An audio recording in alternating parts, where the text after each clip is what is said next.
आजपर्यंत भलते फळं खाऊन बघितलेत, पण ह्या फळांसारखं फळ मला कुठं भेटलं नाही. उगाच आंब्याला फळांचा राजा नाही म्हणत. तर कृष्णारी मंडळी, फायनली आता आपले आंबे पाडी लागलेत, म्हणजे त्यांचे ना पाड आता गळायला लागलेत. त्याच्यामुळे लवकरात लवकर आपल्याला ते उतरून घ्यावं लागते, कारण की मागच्या एका आठवड्यात इतकं वारं वावदून सुटलं होतं, रोज 25-30 पाड गळत होते.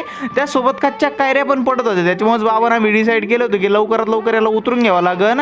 आज प्रज्ञेश ते पण आले होते, तर म्हणलं चला आता मोके पे चौका मारने का टाइम आ गया है. त्याच्यामुळे आता आम्ही डिसाईड केलं होतं की बाबा चला आज आंबा उतरूनच घेऊ आपण. आता काहीतरी असं जुगाड केलं होतं आपण साईडचे सगळे आंबे उतरून घ्यायला झाडाचे, कारण की आंब्याच्या झाडावर तर आपल्याला जायचं होतं बरं का, पण बारीक फांतीवर आपण जाऊ नाही शकत. त्याच्यामुळे आहे ना हे असं जुगाड करून मस्तपैकी सगळ्या साईडच्या कायऱ्या आधी काढून घेतल्या. मग आंबे झाडावर गेलो, मधल्या सगळ्या कायऱ्या खाली तोडून आणल्या.